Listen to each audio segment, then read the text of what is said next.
ஸ்ரீ மணிவாச வழிபாட்டு மன்றம் சிறு பிள்ளையாக இருந்து தவழ்ந்து இந்த 250வது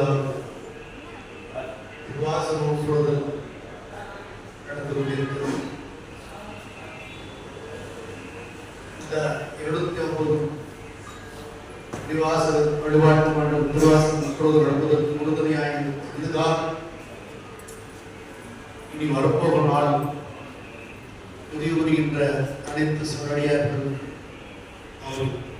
தமிழத்திற்காக வணங்கி வருகின்றேன்.